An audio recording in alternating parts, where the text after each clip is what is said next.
Og deres vindernummer hedder 01. Og Jesus vinder. Så kan vi se heroppe. Heroppe der ser vi vores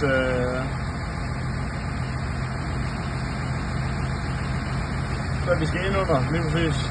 Og så herovre der har vi vores, det vi skal notere os, hvor målingerne er oppe på skærmen. Og inden den hedder 034, der skal man så tage først 0, og så 1, og så hele vejen op til 10.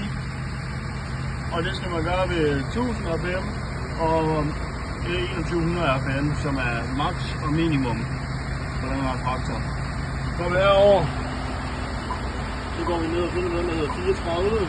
Vi ligger hernede. Så er vi hernede. Og så kan vi så komme op og skrive det vi skal. Der skal vi så starte med 0, så der skriver vi så 0. Og hvis det var 1, vi skal over på, så taster vi 1, og taster den ind, og så acceptere. Så går vi ind her. Og så går vi ned, hvor vi aflæser. Og det gør vi nede på 48. 48. Og der har vi så den værdi, vi skal have noteret heroppe. Og med trykket heroppe, hvor vi skal notere det, der kan vi se her, der har vi sat trykur på. Det vil jeg lige sige. Der kan vi se, der står den på 0,9 med 1000 rpm, som vi kan se nede i vores display.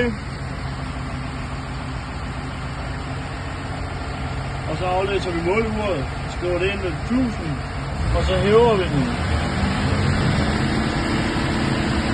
til 2100 maksomdrejninger og noterer trykket. Og sådan fortsætter man bare ned ved 1, 2, 3, 4, 5, 6 og så videre.